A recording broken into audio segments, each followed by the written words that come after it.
Hello guys, welcome to our YouTube channel, and today we are going to learn how to sign in Google Drive. So let's get started. So if you want to sign into your Google Drive account, what you can do is just first of all download and install your Google Drive application. So just open up your Play Store and then search for Drive and just install this application. And after installing this application, just open it. And now in order to sign in an account, what you have to do is just tap on your profile icon, which is on the top right. Then tap on add another account.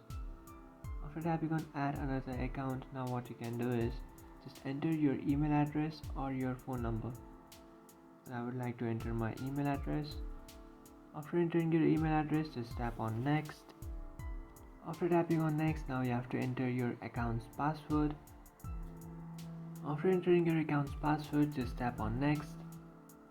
And now you have to complete this verification, so you will receive a code in your account. So just tap on two-step verification, or you can also choose your phone number. So you'll receive a code on your phone number. You can choose any option that you like. I would like to choose this first option, which says two-step verification. And now you will receive a code on your phone number. You just have to enter that, and after entering that code, now you just have to tap on I agree.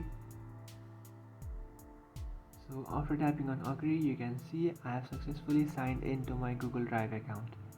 So that's it guys, this is how to sign in Google Drive. If you find this video helpful, don't forget to like and subscribe to our channel. If you have any doubts, feel free to comment below. Thanks for watching.